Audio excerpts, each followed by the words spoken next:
Anna.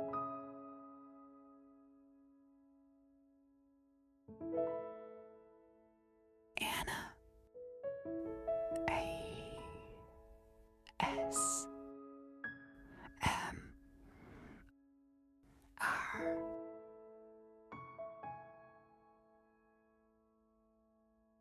Hello, and welcome back to Anna ASMR. In this reading, we will cover chapters 6 through 10 of Pride and Prejudice. As the Bennet sisters continue to mingle with their new acquaintances, Jane and Mr. Bingley grow closer, while Elizabeth finds herself increasingly at odds with Mr. Darcy. Social gatherings, sharp conversations, and unspoken feelings shape these chapters, revealing more about each character's pride and prejudice. Settle in, relax, and let's continue the story.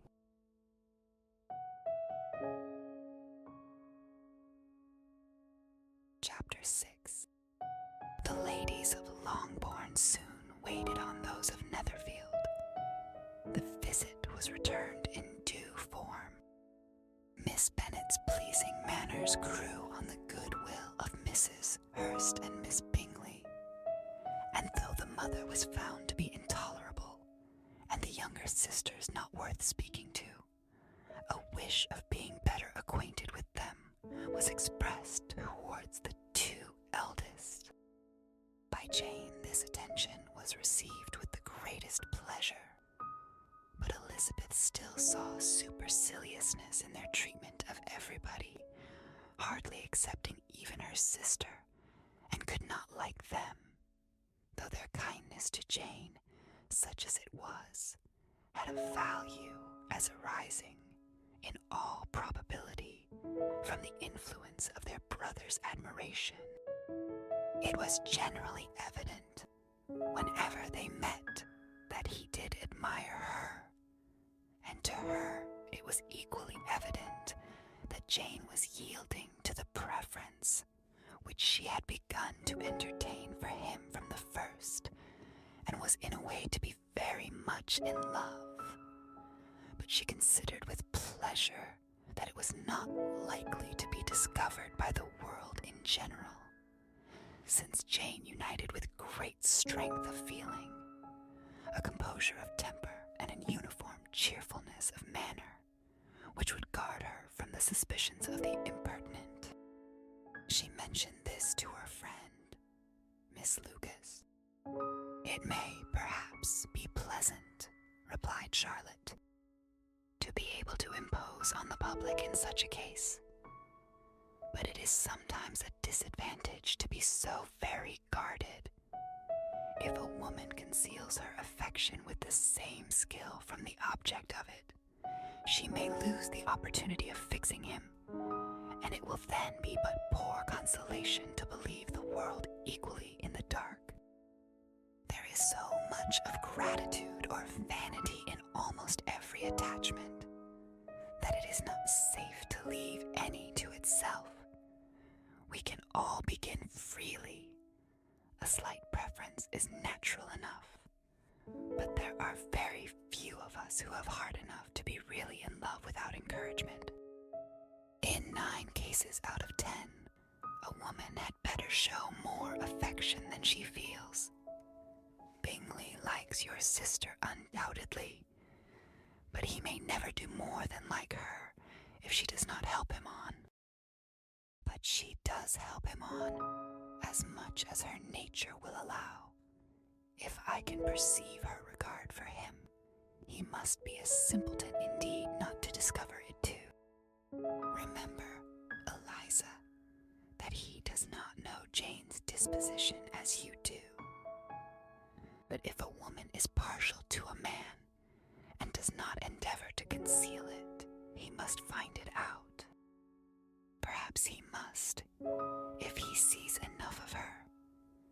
But though Bingley and Jane meet tolerably often, it is never for many hours together, and as they always see each other in large mixed parties, it is impossible that every moment should be employed in conversing together. Jane should therefore make the most of every half hour in which she can command his attention. When she is secure of him, there will be leisure for falling in love as much as she chooses. Your plan is a good one, replied Elizabeth, where nothing is in question but the desire of being well married. And if I were determined to get a rich husband, or any husband, I dare say I should adopt it. But these are not Jane's feelings. She is not acting by design. As yet she cannot even be certain of the degree of her own regard, nor of its reasonableness. She has known him only a fortnight. She danced 4 dances with him at Meryton. She saw him one morning at his own house, and has since dined in company with him 4 times. This is not quite enough to make her understand his character. Not as you represent it. Had she merely dined with him, she might only have discovered whether he had a good appetite. But you must remember that 4 evenings have been also spent together, and 4 evenings may do a great deal. Yes, these 4 evenings have enabled them to ascertain that they both like Fang-Tang better than commerce. But with respect to any other leading characteristic, I do not imagine that much has been unfolded. Well, said Charlotte, I wish Jane success with all my heart. And if she were married to him tomorrow, I should think she had as good a chance of happiness as if she were to be studying his character for a 12-month. Happiness in marriage is entirely a matter of chance. If the dispositions of the parties are ever so well known to each other, or ever so similar beforehand, it does not advance their felicity in the least. They always continue to grow sufficiently unlike afterwards to have their share of vexation, and it is better to know as little as possible of the defects of the person with whom you are to pass your life. You make me laugh, Charlotte, but it is not sound. You know it is not sound, and that you would never act in this way yourself. Occupied in observing Mr. Bingley's attention to her sister, Elizabeth was far from suspecting that she was herself becoming an object of some interest in the eyes of his friend. Mr. Darcy had at first scarcely allowed her to be pretty. He had looked at her without admiration at the ball, and when they next met, he looked at her only to criticize. But no sooner had he made it clear to himself and his friends that she had hardly a good feature in her face, than he began to find it was rendered uncommonly intelligent by the beautiful expression of her dark eyes. To this discovery succeeded some others, equally mortifying. Though he had detected with a critical eye more than one failure of perfect symmetry in her form, he was forced to acknowledge her figure to be light and pleasing. And in spite of his asserting that her manners were not those of the fashionable world, he was caught by their easy playfulness. Of this she was perfectly unaware. To her, he was only the man who made himself agreeable nowhere, and who had not thought her handsome enough to dance with. He began to wish to know more of her, and, as a step towards conversing with her himself, attended to her conversation with others. His doing so drew her notice. It was at Sir William Lucas's, where a large party were assembled. "What does Mr. Darcy mean," said she to Charlotte, "by listening to my conversation with Colonel Forster? That is a question which Mr. Darcy only can answer.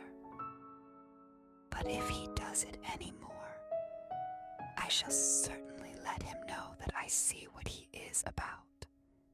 He has a very satirical eye, and if I do not begin by being impertinent myself, I shall soon grow afraid of him.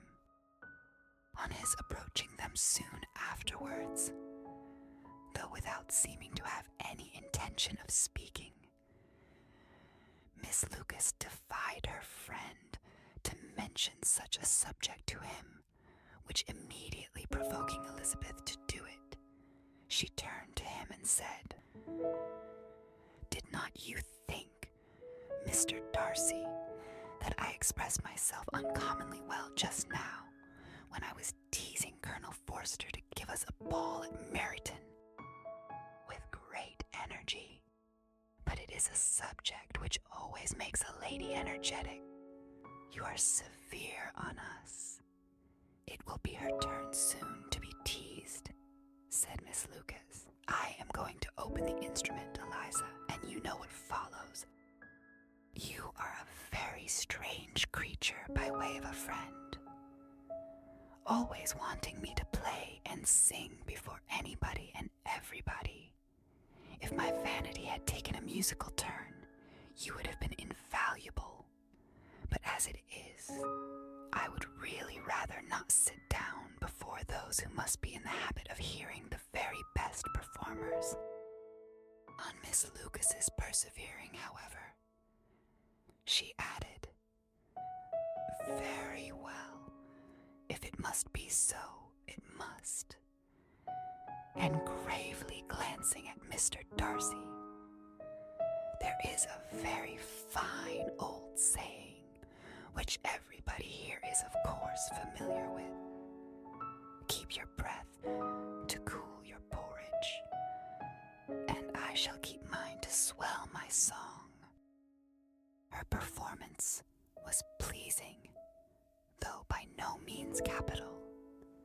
After a song or two, and before she could reply to the entreaties of several that she would sing again, she was eagerly succeeded at the instrument by her sister Mary, who, having, in consequence of being the only plain one in the family, worked hard for knowledge and accomplishments, was always impatient for display.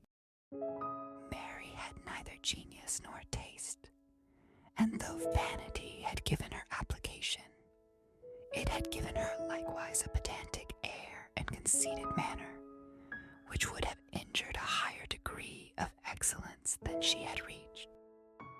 Elizabeth, easy and unaffected, had been listened to with much more pleasure, though not playing half so well, and Mary, at the end of a long concerto, was glad to purchase praise and gratitude by Scotch and Irish airs, at the request of her younger sisters, who with some of the Lucases and 2 or 3 officers joined eagerly in dancing at one end of the room.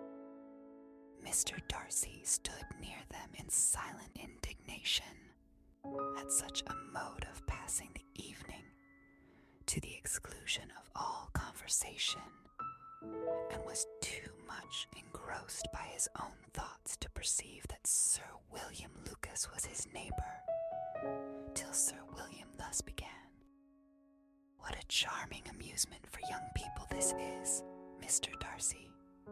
There is nothing like dancing, after all. I consider it as one of the first refinements of polished societies." "Certainly, sir. And it has the advantage also of being in vogue amongst the less polished societies of the world. Every savage can dance." Sir William only smiled.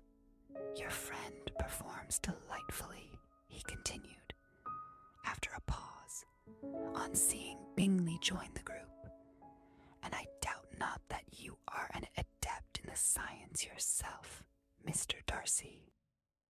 "You saw me dance at Meryton, I believe, sir?" "Yes, indeed, and received no inconsiderable pleasure from the sight. Do you often dance at St. James's? Never, sir. Do you not think it would be a proper compliment to the place? It is a compliment which I never pay to any place if I can avoid it. You have a house in town, I conclude. Mr. Darcy bowed. I had once some thoughts of fixing in town myself, for I am fond of superior society, but I did not feel quite certain that the air of London would agree with Lady Lucas.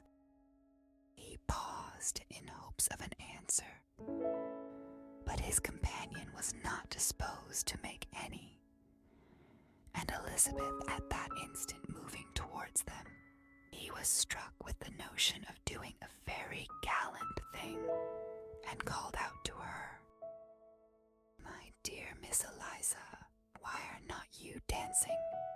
Mr. Darcy, you must allow me to present this young lady to you as a very desirable partner. You cannot refuse to dance, I am sure, when so much beauty is before you." And, taking her hand, he would have given it to Mr. Darcy, who, though extremely surprised, was not unwilling to receive it, when she instantly drew back and said with some discomposure to Sir William, "Indeed, sir, I have not the least intention of dancing.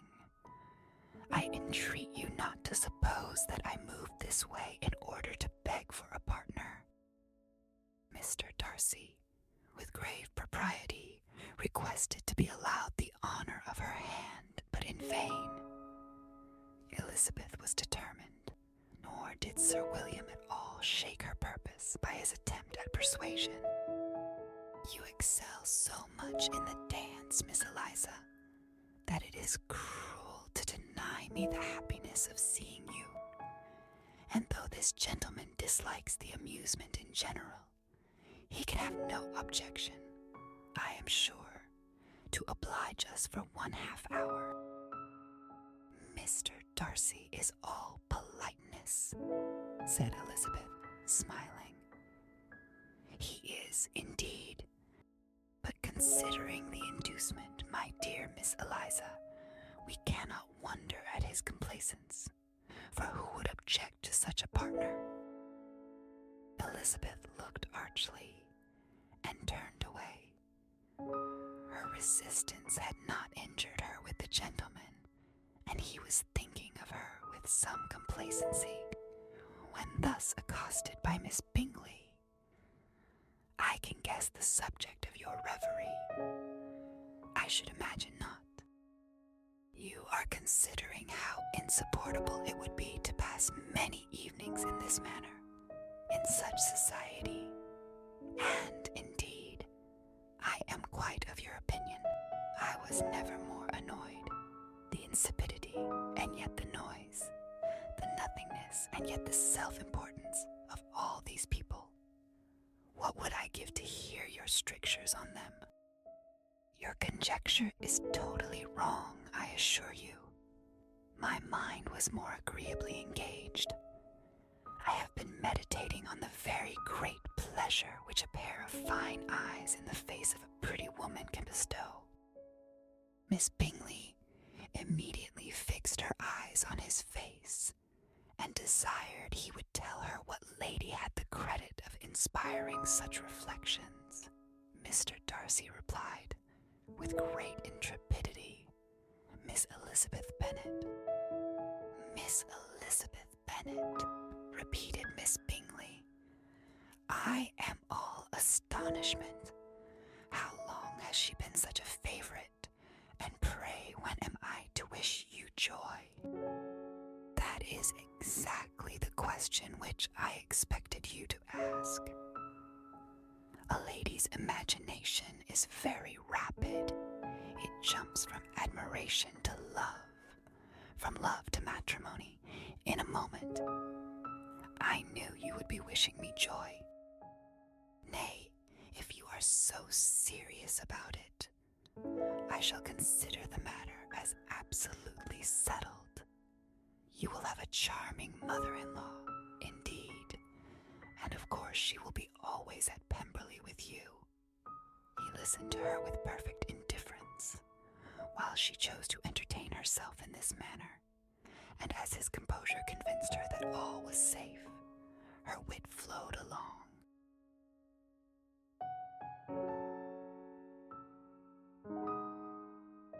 Chapter 7. Mr. Bennet's property consisted almost entirely in an estate of 2,000 a year, which, unfortunately for his daughters, was entailed in default of heirs male on a distant relation, and their mother's fortune, though ample for her situation in life, could but ill supply the deficiency of his. Her father had been an attorney in Meryton, and had left her £4,000.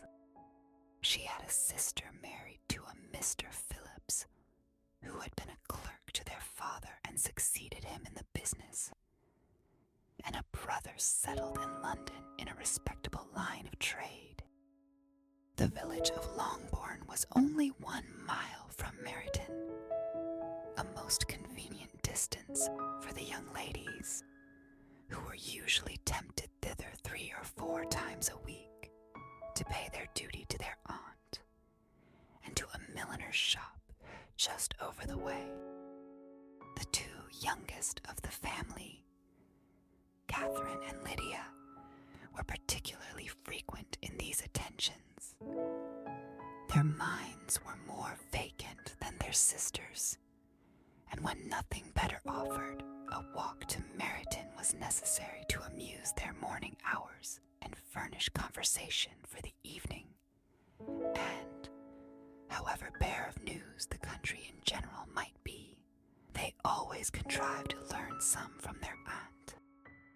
At present, indeed, they were well supplied both with news and happiness by the recent arrival of a militia regiment in the neighborhood. It was to remain the whole winter, and Meryton was the headquarters.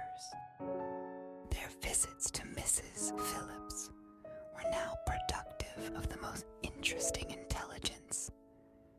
Every day added something to their knowledge of the officers' names and connections. Their lodgings were not long a secret, and at length they began to know the officers themselves. Mr. Phillips visited them all, and this opened to his nieces a source of felicity unknown before. They could talk of nothing but officers, and Mr. Bingley's large fortune, the mention of which gave animation to their mother, was worthless in their eyes when opposed to the regimentals of an ensign. After listening one morning to their effusions on this subject, Mr. Bennet coolly observed, "From all that I can collect by your manner of talking, you must be 2 of the silliest girls in the country. I have suspected it some time, but I am now convinced." Catherine was disconcerted and made no answer, but Lydia, with perfect indifference, continued to express her admiration of Captain Carter, and her hope of seeing him in the course of the day, as he was going the next morning to London. "I am astonished, my dear," said Mrs. Bennet, "that you should be so ready to think your own children silly. If I wish to think slightingly of anybody's children, it should not be of my own, however. If my children are silly, I must hope to be always sensible of it. Yes, but as it happens, they are all of them very clever. This is the only point, I flatter myself, on which we do not agree. I had hoped that our sentiments coincided in every particular, but I must so far differ from you as to think our 2 youngest daughters uncommonly foolish. My dear Mr. Bennet, you You must not expect such girls to have the sense of their father and mother. When they get to our age, I dare say they will not think about officers any more than we do. I remember the time when I liked a red coat myself very well. And, indeed, so I do still at my heart. And if a smart young colonel, with 5,000 or 6,000 a year, should want one of my girls, I shall not say nay to him. And I thought Colonel Forster looked very becoming the other night at Sir William's in his regimentals. Mamma, cried Lydia, my aunt says that Colonel Forster and Captain Carter do not go so often to Miss Watson's as they did when they first came. She sees them now very often standing in Clark's library. Mrs. Bennet was prevented replying by the entrance of the footman with a note for Miss Bennet. It came from Netherfield, and the servant waited for an answer. Mrs. Bennet's eyes sparkled with pleasure, and she was eagerly calling out, while her daughter read, "Well, Jane, who is it from? What is it about? What does he say? Well, Jane, make haste and tell us. Make haste, my love." "It is from Miss Bingley," said Jane, and then read it aloud.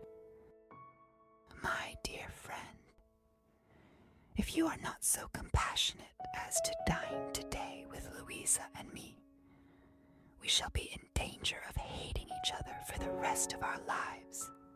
For a whole day's tete-a-tete between two women can never end without a quarrel. Come as soon as you can on the receipt of this. My brother and the gentlemen are to dine with the officers. Yours ever, Caroline Bingley." "With the officers?" cried Lydia. "I wonder my aunt did not tell us of that." "Dining out," said Mrs. Bennet. "That is very unlucky. Can I have the carriage?" said Jane. "No, my dear, you had better go on horseback, because it seems likely to rain, and then you must stay all night."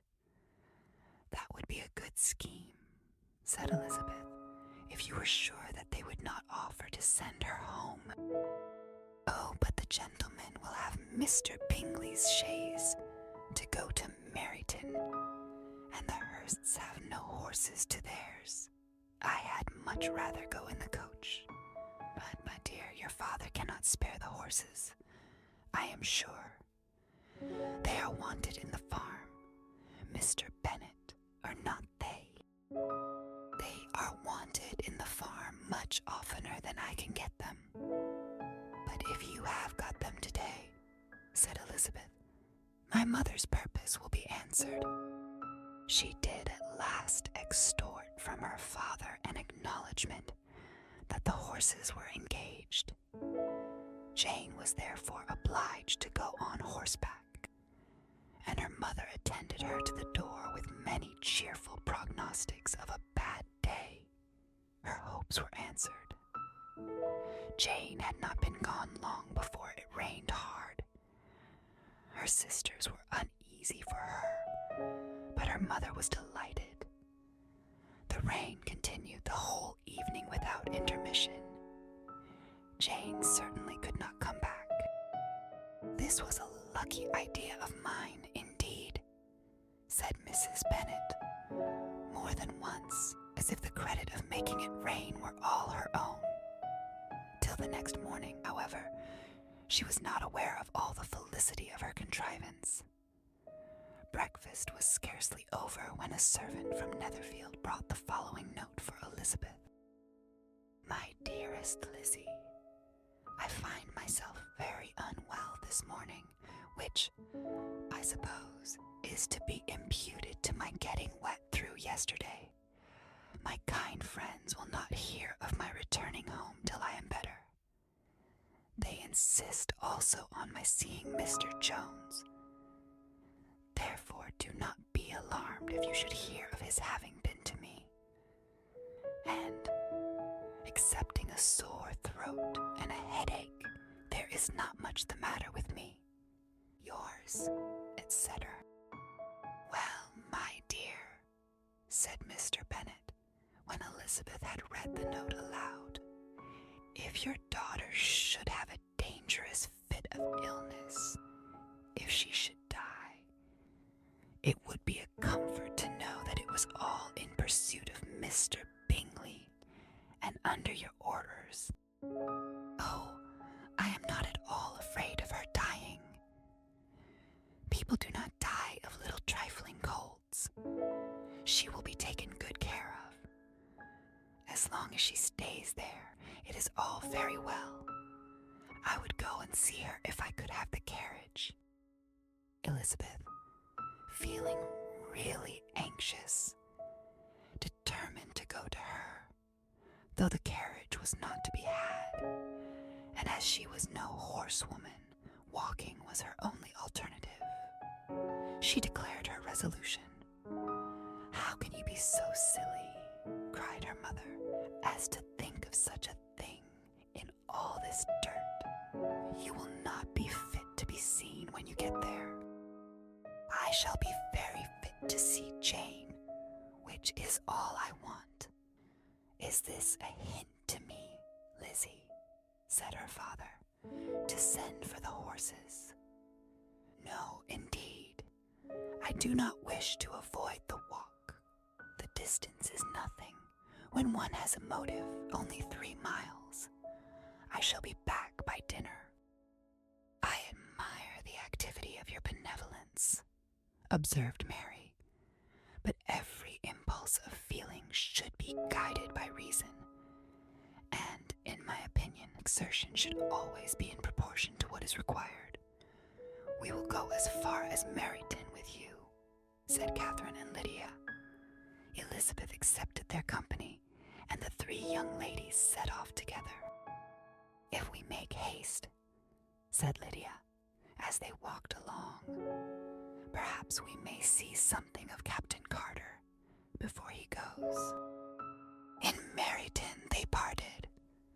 The 2 youngest repaired to the lodgings of one of the officers' wives, and Elizabeth continued her walk alone, crossing field after field at a quick pace, jumping over stiles and springing over puddles with impatient activity, and finding herself at last within view of the house, with weary ankles, dirty stockings, and a face glowing with the warmth of exercise.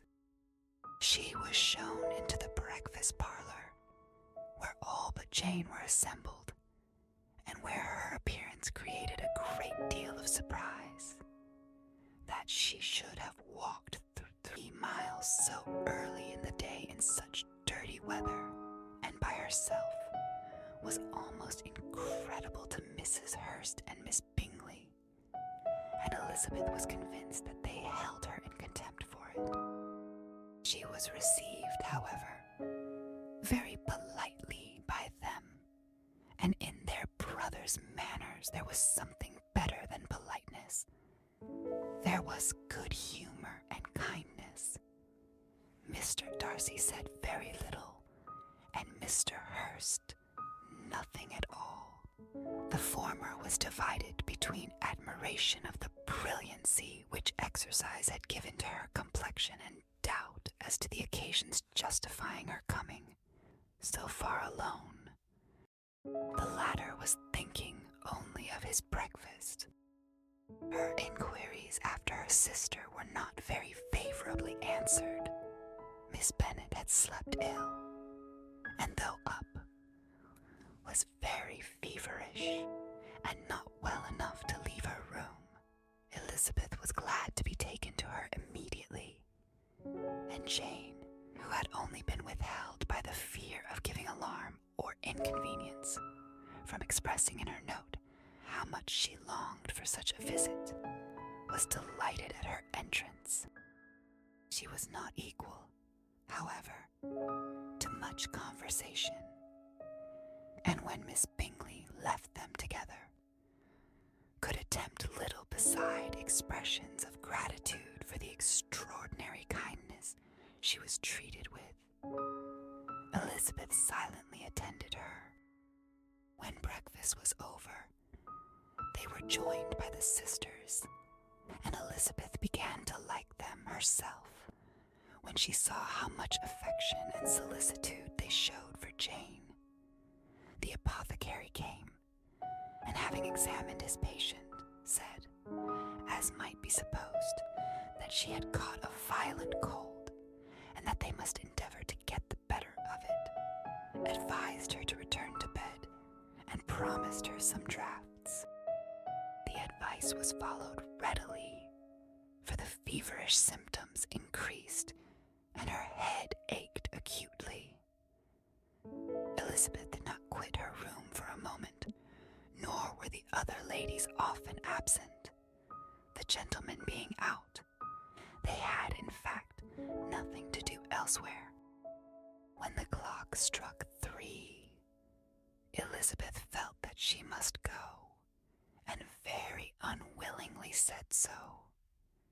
Miss Bingley offered her the carriage, and she only wanted a little pressing to accept it, when Jane testified such concern at parting with her, that Miss Bingley was obliged to convert the offer of the chaise into an invitation to remain at Netherfield for the present.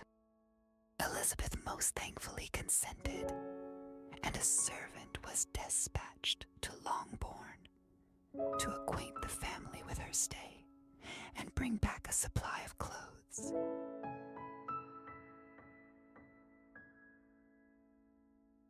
Chapter 8. At 5 o'clock the two ladies retired to dress, and at 6:30 Elizabeth was summoned to dinner, to the civil inquiries which then poured in, and amongst which she had the pleasure of distinguishing the much superior solicitude of Mr. Bingley. She could not make a very favourable answer. Jane was by no means better.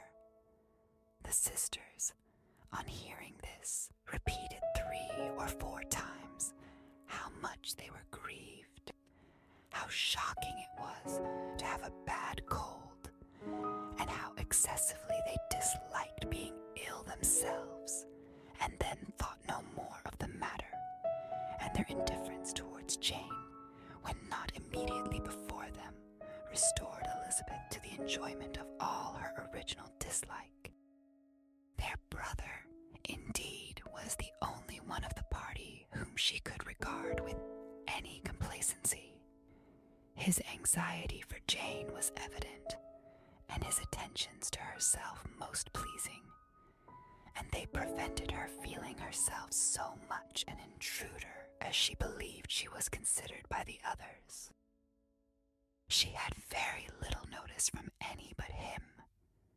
Miss Bingley was engrossed by Mr. Darcy, her sister scarcely less so, and as for Mr. Hurst, by whom Elizabeth sat, he was an indolent man who lived only to eat, drink, and play at cards, who, when he found her prefer a plain dish to a ragout, had nothing to say to her. When dinner was over, she returned directly to Jane, and Miss Bingley began abusing her as soon as she was out of the room. Her manners were pronounced to be very bad indeed, a mixture of pride and impertinence. She had no conversation, no style, no taste, no beauty.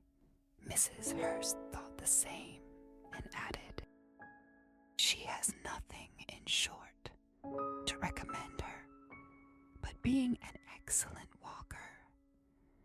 I shall never forget her appearance this morning. She really looked almost wild. She did indeed, Louisa. I could hardly keep my countenance.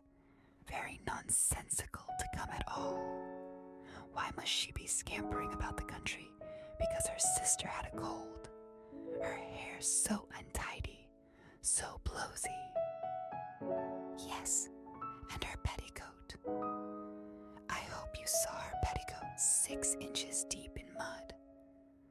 I am absolutely certain, and the gown which had been let down to hide it not doing its office. Your picture picture may be very exact, Louisa, said Bingley, but this was all lost upon me. I thought Miss Elizabeth Bennet looked remarkably well when she came into the room this morning.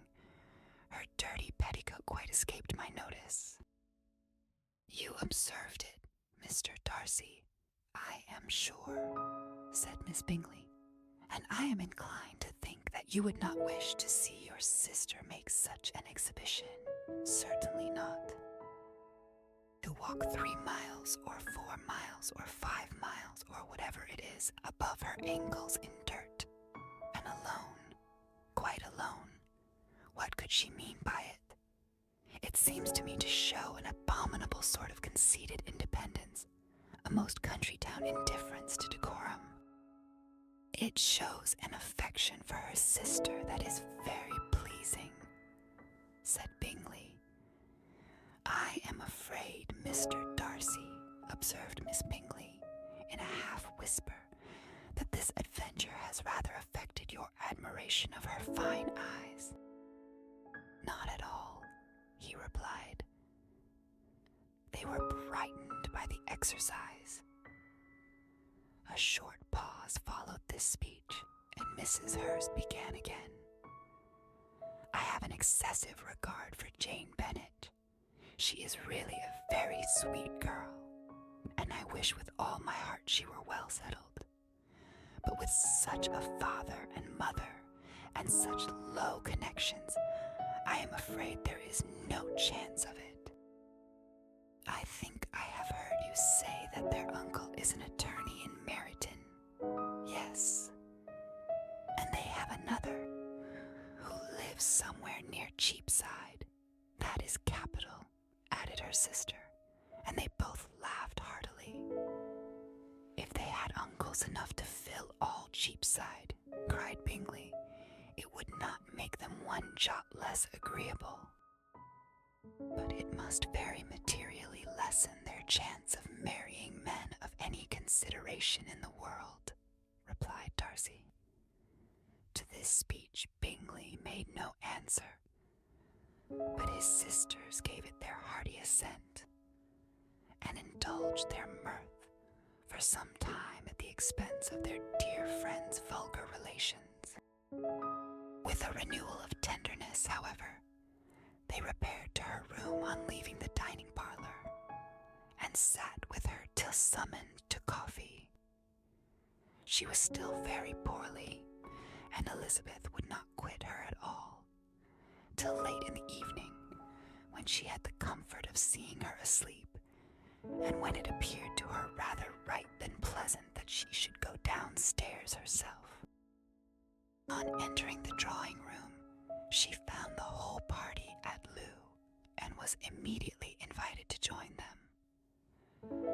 But suspecting them to be playing high, she declined it, and making her sister the excuse, said she would amuse herself, for the short time she could stay below, with a book. Mr. Hurst looked at her with astonishment. Do you prefer reading to cards? Said he. That is rather singular. Miss Eliza Bennet, said Miss Bingley, despises cards. She is a great reader, and has no pleasure in anything else. I deserve neither such praise nor such censure, cried Elizabeth. I am not a great reader, and I have pleasure in many things. In nursing your sister, I am sure you have pleasure, said Bingley, and I hope it will soon be increased by seeing her quite well. Elizabeth thanked him from her heart, and then walked towards a table where a few books were lying. He immediately offered to fetch her others, all that his library afforded. And I wish my collection were larger for your benefit and my own credit.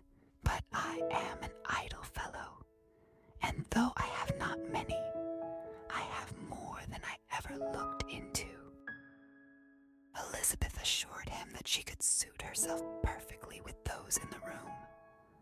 I am astonished, said Miss Bingley, "that my father should have left so small a collection of books. What a delightful library you have at Pemberley, Mr. Darcy." "It ought to be good," he replied. "It has been the work of many generations. And then you have added so much to it yourself. You are always buying books. I cannot comprehend the neglect of a family library in such days as these." "Neglect? I am sure you neglect nothing that can add to the beauties of that noble place, Charles, when you build your house. I wish it may be half as delightful as Pemberley. I wish it may. But I would really advise you to make your purchase in that neighborhood, and take Pemberley for a kind of model. There is not a finer county in England than Derbyshire. With all my heart, I will buy Pemberley itself, if Darcy will sell it. I am talking of possibilities. Charles, upon my word, Caroline, I should think it more possible to get Pemberley by purchase than by imitation."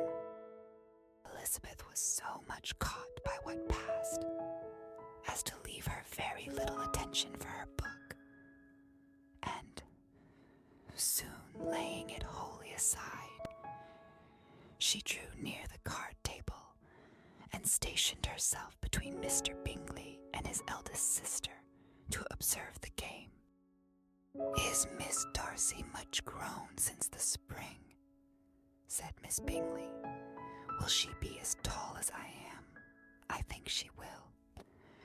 She is now about Miss Elizabeth Bennet's height, or rather taller. How I long to see her again.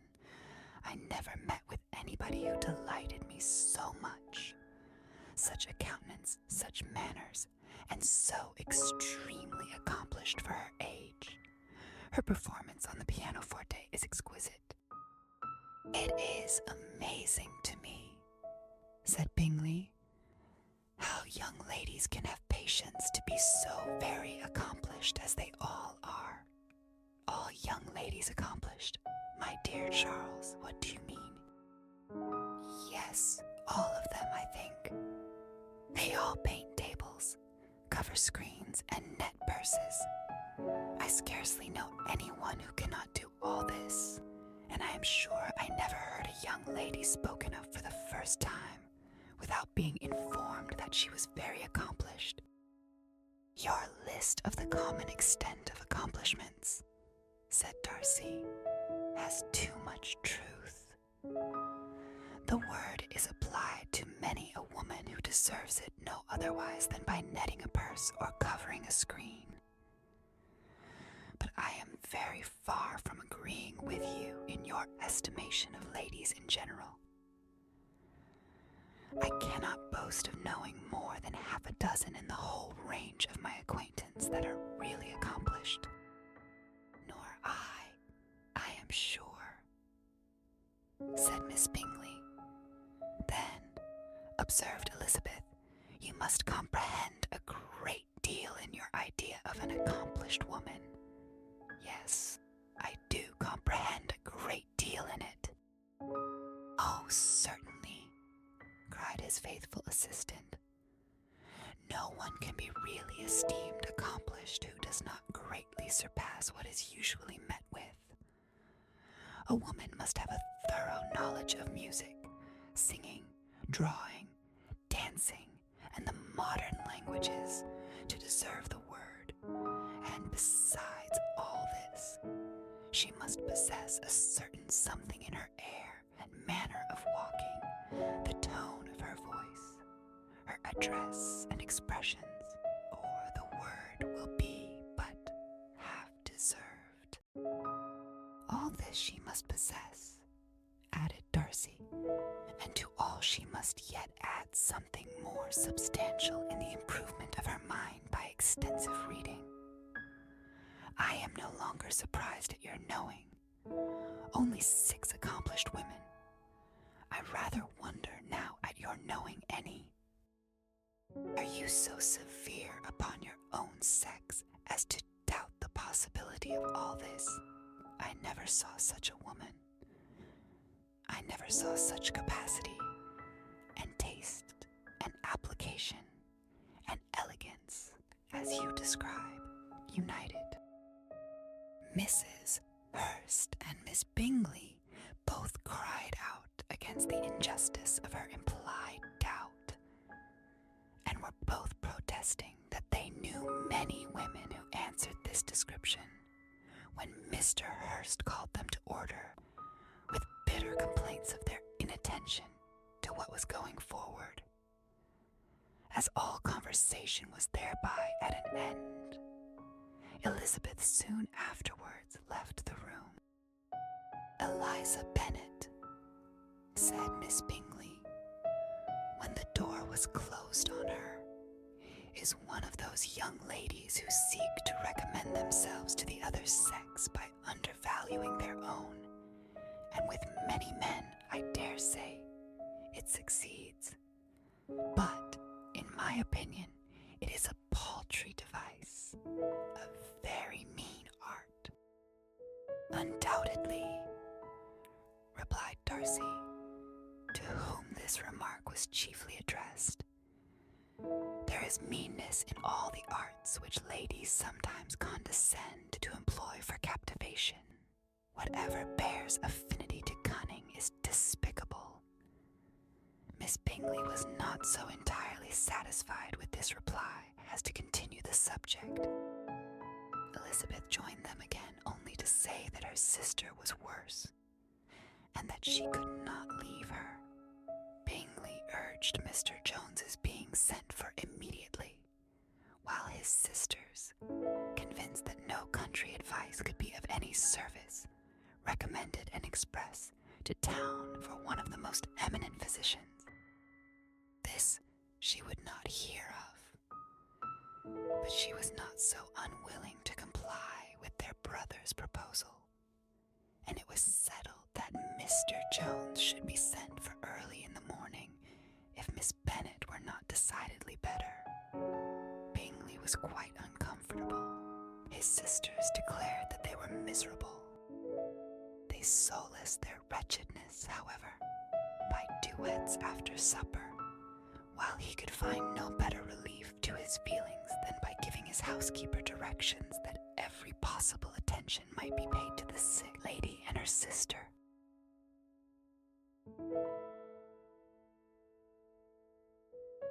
Chapter 9.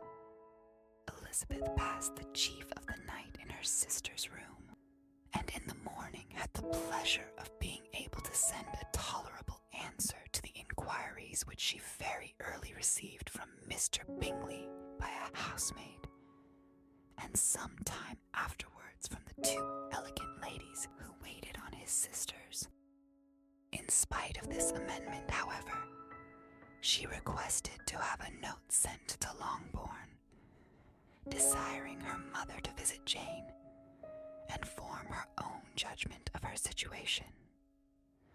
The note was immediately dispatched, and its contents as quickly complied with. Mrs. Bennet, accompanied by her two youngest girls, reached Netherfield soon after the family breakfast. Had she found Jane in any apparent danger, Mrs. Bennet would have been very miserable. But being satisfied on seeing her that her illness was not alarming, she had no wish of her recovering immediately, as her restoration to health would probably remove her from Netherfield. She would not listen, therefore, to her daughter's proposal of being carried home. Neither did the apothecary, who arrived about the same time, think it at all advisable.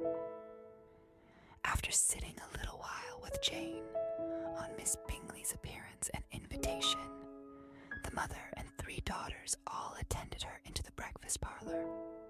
Bingley met them with hopes that Mrs. Bennet had not found Miss Bennet worse than she expected. "Indeed I have, sir," was her answer. "She is a great deal too ill to be moved. Mr. Jones says we must not think of moving her, We must trespass a little longer on your kindness. Removed, cried Bingley. It must not be thought of. My sister, I am sure, will not hear of her removal. You may depend upon it, madam, said Miss Bingley, with cold civility, that Miss Bennet shall receive every possible attention while she remains with us. Mrs. Bennet was profuse in her acknowledgments. I am sure, she added, if it was not for such good friends, I do not know what would become of her, for she is very ill indeed, and suffers a vast deal, though with the greatest patience in the world, which is always the way with her, for she has, without exception, the sweetest temper I ever met with. I often tell my other girls they are nothing to her. You have a sweet room here, Mr. Bingley, and a charming prospect over that gravel walk. I do not know a place in the country that is equal to Netherfield. You will not think of quitting it in a hurry, I hope, though you have but a short lease. Whatever I do is done in a hurry, replied he, and therefore if I should resolve to quit Netherfield, I should probably be off in 5 minutes. At present, however, I consider myself as quite fixed here. That is exactly what I should have supposed of you, said Elizabeth. You begin to comprehend me, do you? Cried he, turning towards her. Oh yes, I understand you perfectly. I wish I might take this for a compliment, but to be so easily seen through, I am afraid, is pitiful. That is as it happens. It does not necessarily follow that a deep, intricate character is more or less estimable than such a one as yours. Lizzie, cried her mother, remember where you are, and do not run on in the wild manner that you are suffered to do at home. I did not know before, continued Bingley, immediately, that you were a studier of character. It must be an amusing study. Yes, but intricate characters are the most amusing. They have at least that advantage. The country, said Darcy, can in general supply but few subjects for such a study. In a country neighborhood you move in a very confined and unvarying society, but people themselves alter so much that there is something new to be observed in them forever.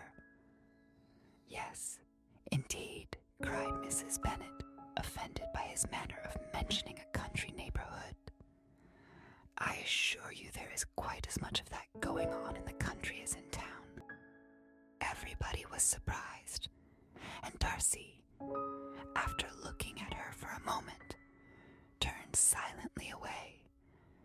Mrs. Bennet, who fancied she had gained a complete victory over him, continued her triumph. I cannot see that London has any great advantage over the country for my part, except the shops and public places. The country is a vast deal pleasanter, is not it, Mr. Bingley? When I am in the country, he replied, I never wish to leave it, and when I am in town, it is pretty much the same. They have each their advantages, and I can be equally happy in either. That is because you have the right disposition. But that gentleman, looking at Darcy, seemed to think the country was nothing at all. Indeed, Mamma, you are mistaken, said Elizabeth, blushing for her mother. You quite mistook Mr. Darcy. He only meant that there was not such a variety of people to be met with in the country as in town, which you must acknowledge to be true. Certainly, my dear, nobody said there were, But as to not meeting with many people in this neighborhood, I believe there are few neighborhoods larger. I know we dine with 24 families. Nothing but concern for Elizabeth could enable Bingley to keep his countenance. His sister was less delicate, and directed her eye towards Mr. Darcy with a very expressive smile. Elizabeth, for the sake of saying something that might turn her mother's thoughts, now asked her if Charlotte Lucas had been at Longbourn since her coming away. Yes, she called yesterday with her father. What an agreeable man Sir William is, Mr. Bingley. Is not he so much the man of fashion? So genteel and so easy. He has always something to say to everybody. That is my idea of good breeding, and those persons who fancy themselves very important and never open their mouths quite mistake the matter. Did Charlotte dine with you?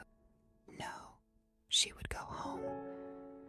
I fancy she was wanted about the mince pies.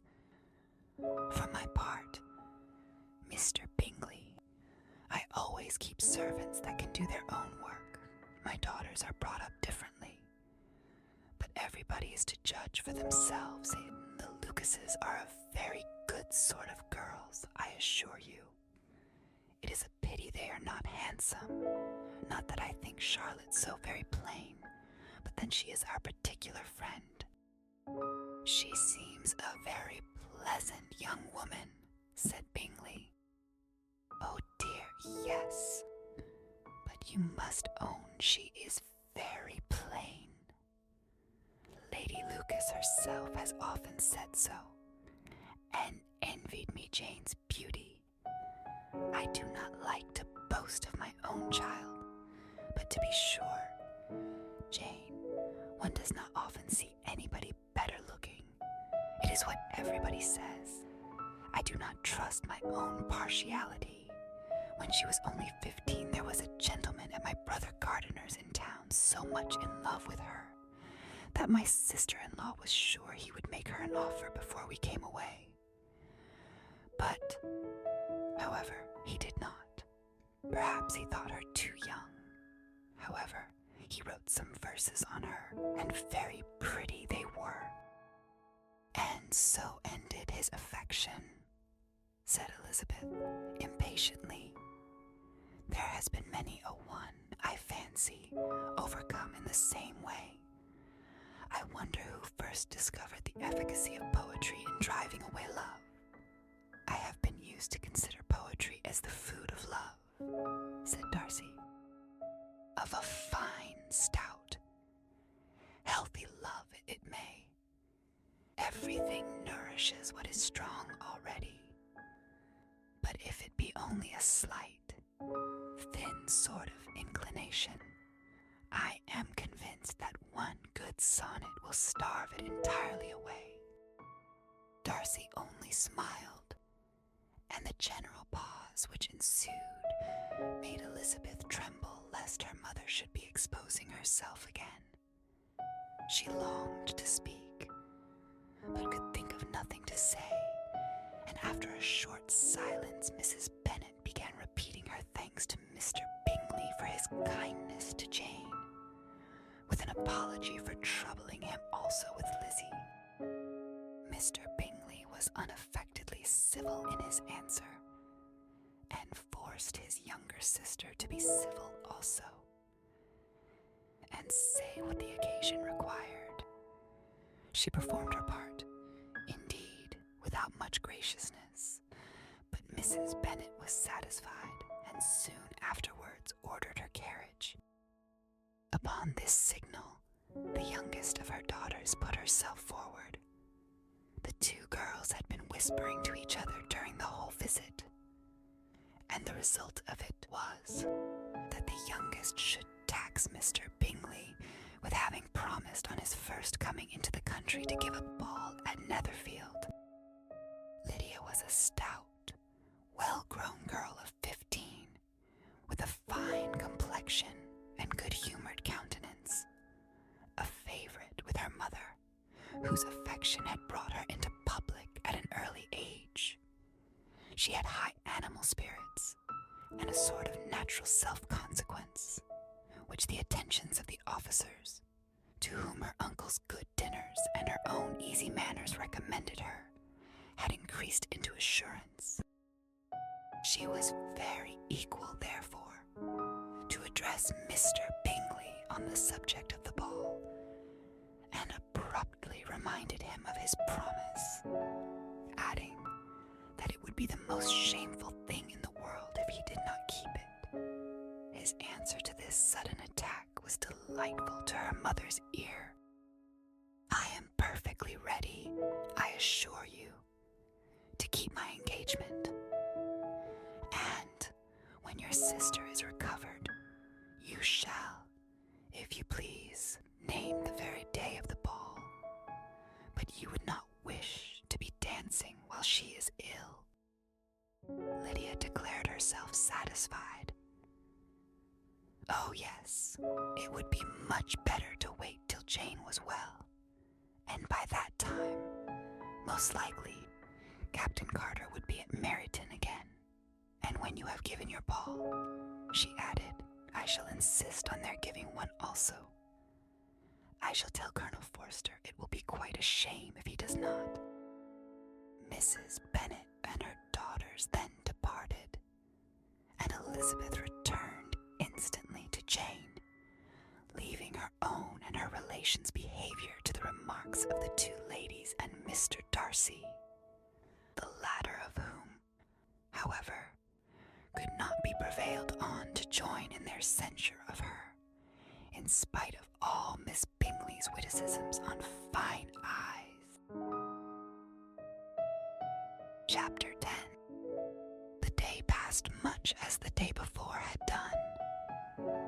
Mrs. Hurst and Miss Bingley had spent some hours of the morning with the invalid, who continued, though slowly, to mend, and in the evening Elizabeth joined their party in the drawing-room.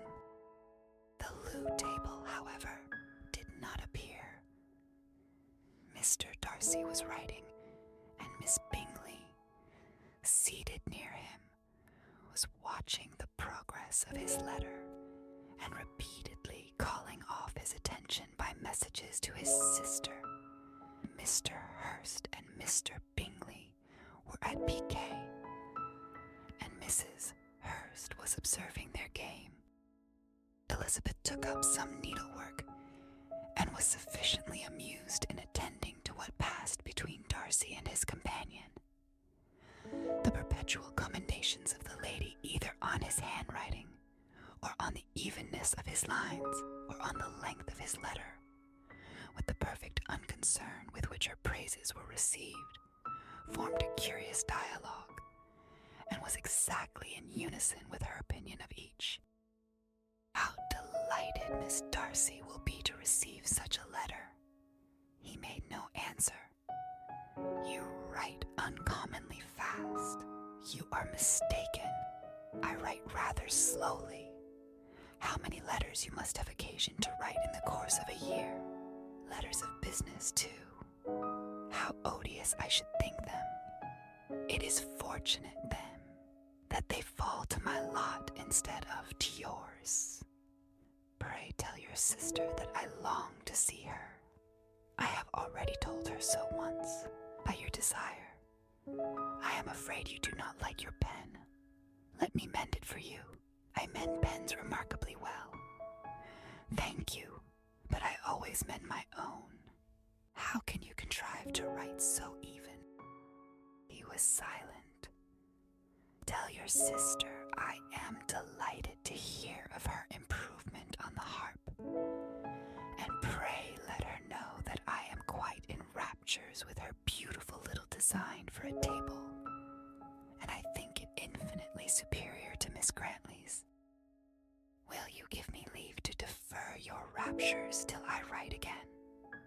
At present I have not room to do them justice. Oh, it is of no consequence.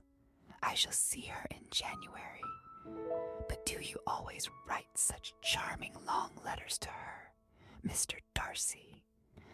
They are generally long, but whether always charming, it is not for me to determine. It is a rule with me that a person who can write a long letter with ease cannot write ill. That will not do for a compliment to Darcy, Caroline, cried her brother, because he does not write with ease. He studies too much for words of 4 syllables. Do not you, Darcy? My style of writing is very different from yours. Oh, cried Miss Bingley. Charles writes in the most careless way imaginable. He leaves out half his words and blots the rest. My ideas flow so rapidly that I have not time to express them, by which means my letters sometimes convey no ideas at all to my correspondents. Your humility, Mr. Bingley, said Elizabeth, must disarm reproof. Nothing is more deceitful, said Darcy, than the appearance of humility. It is often only carelessness of opinion, and sometimes an indirect boast. And which of the two do you call my little recent piece of modesty? The indirect boast, for you are really proud of your defects in writing, because you consider them as proceeding from a rapidity of thought and carelessness of execution, which, if not estimable, you think at least highly interesting. The power of doing anything with quickness is always much prized by the possessor, and often without any attention to the imperfection of the performance. When you told Mrs. Bennet this morning that if you ever resolved on quitting Netherfield you should be gone in 5 minutes, you meant it to be a sort of panegyric, of compliment to yourself. And yet what is there so very laudable in a precipitance, which must leave very necessary business undone, and can be of no real advantage to yourself or anyone else?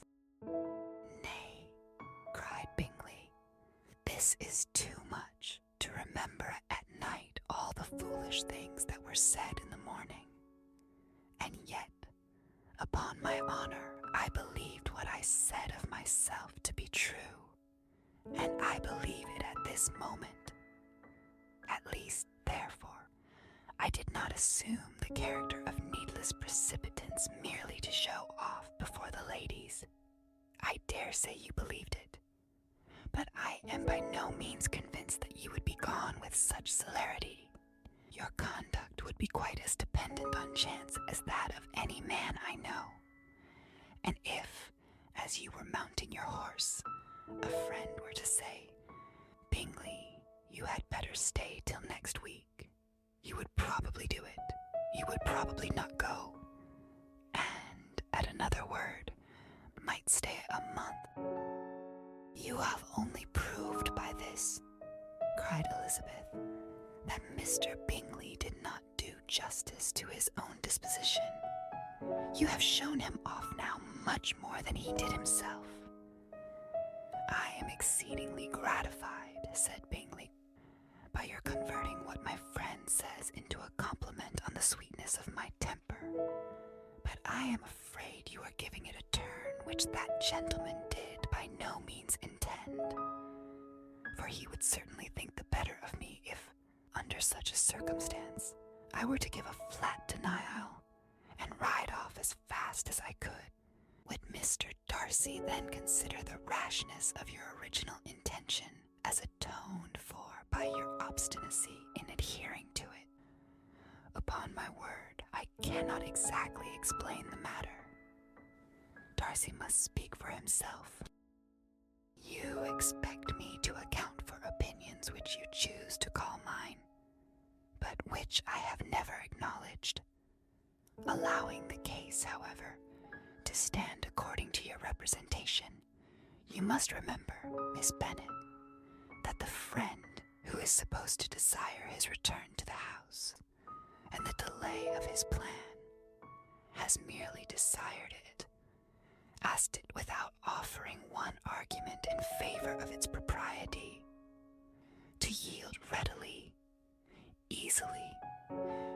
persuasion of a friend is no merit with you. To yield without conviction is no compliment to the understanding of either. You appear to me, Mr. Darcy, to allow nothing for the influence of friendship and affection. A regard for the requester would often make one readily yield to a request, without waiting for arguments to reason one into it. I am not particularly speaking of such a case as you have supposed about Mr. Bingley. We may as well wait, perhaps, till the circumstance occurs, before we discuss the discretion of his behavior thereupon.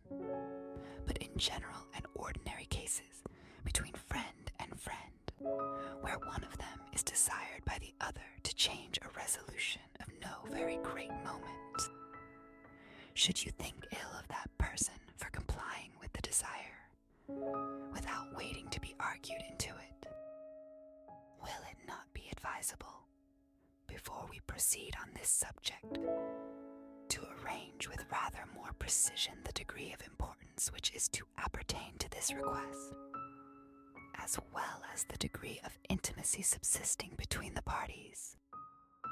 By all means, cried Bingley, let us hear all the particulars, not forgetting their comparative height and size, for that will have more weight in the argument, Miss Bennet, than you may be aware of. I assure you that if Darcy were not such a great tall fellow in comparison with myself, I should not pay him half so much deference. I declare I do not know a more awful object than Darcy on particular occasions, and in particular places, at his own house especially, and of a Sunday evening, when he has nothing to do. Mr. Darcy smiled, but Elizabeth thought she could perceive that he was rather offended, and therefore checked her laugh. Miss Bingley warmly resented the indignity he had received in an expostulation with her brother for talking such nonsense. I see your design, Bingley, said his friend. You dislike an argument and want to silence this. Perhaps I do. Arguments are too much like disputes. If you and Miss Bennet will defer yours till I am out of the room, I shall be very thankful. And then you may say whatever you like of me. What you ask, said Elizabeth, is no sacrifice on my side. And Mr. Darcy had much better finish his letter. Mr. Darcy took her advice, and did finish his letter. When that business was over, he applied to Miss Bingley and Elizabeth for the indulgence of some music. Miss Bingley moved with alacrity to the pianoforte, and after a polite request that Elizabeth would lead the way, which the other as politely and more earnestly negatived, she seated herself. Mrs. Hurst sang with her sister, and while they were thus employed, Elizabeth could not help observing, as she turned over some music books that lay on the instrument, how frequently Mr. Darcy's eyes were fixed on her. She hardly knew how to suppose that she could be an object of admiration to so great a man, and yet that he should look at her because he disliked her was still more strange. She could only imagine, however, at last, that she drew his notice because there was something about her more wrong and reprehensible, according to his ideas of right, than in any other person present. The supposition did not pain her. She liked him too little to care for his approbation.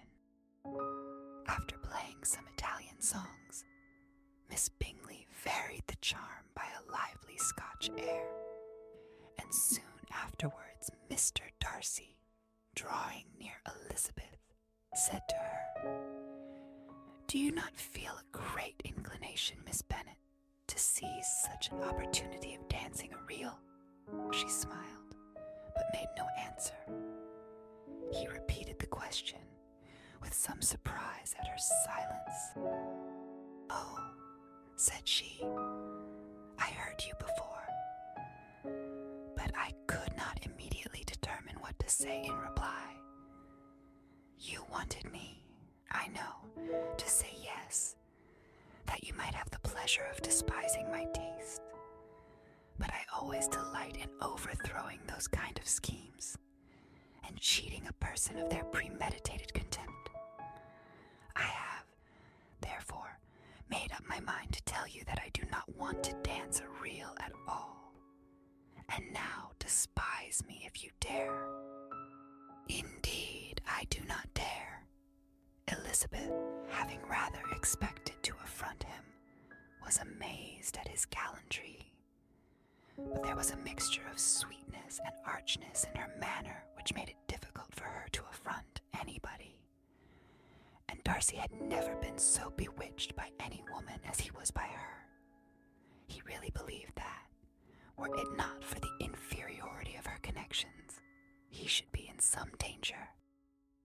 Miss Bingley saw, or suspected, enough to be jealous, and her great anxiety for the recovery of her dear friend.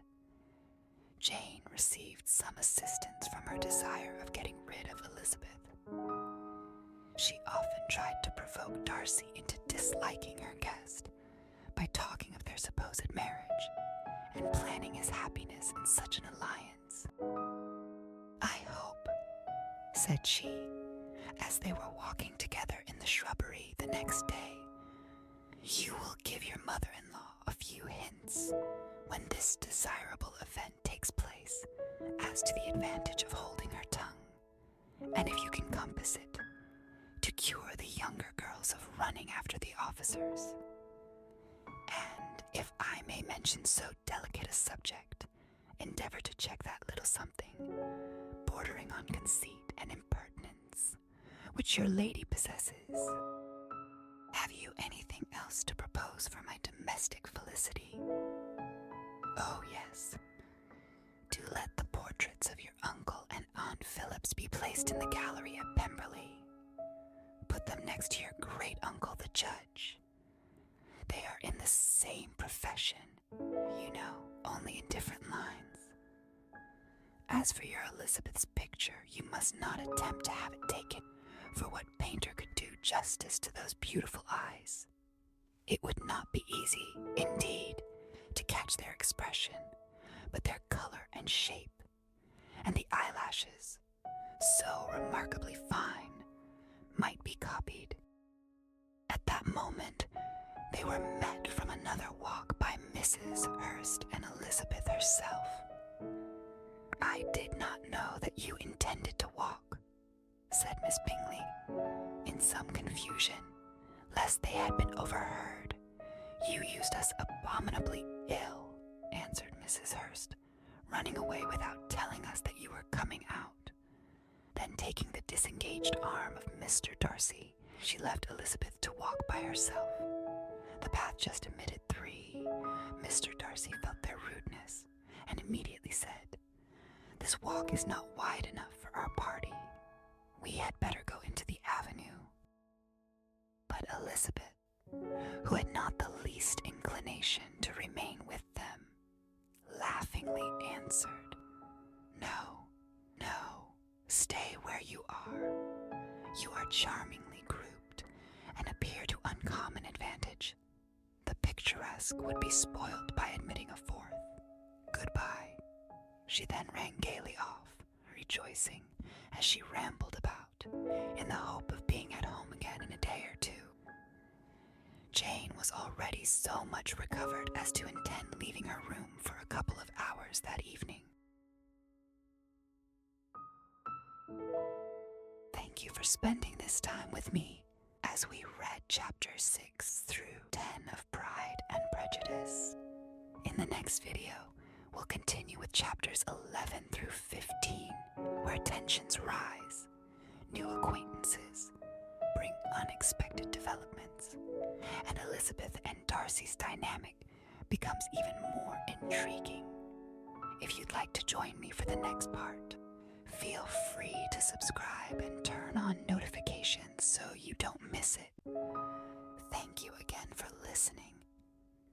hope you found this moment peaceful and enjoyable. Take care, and I'll see you soon.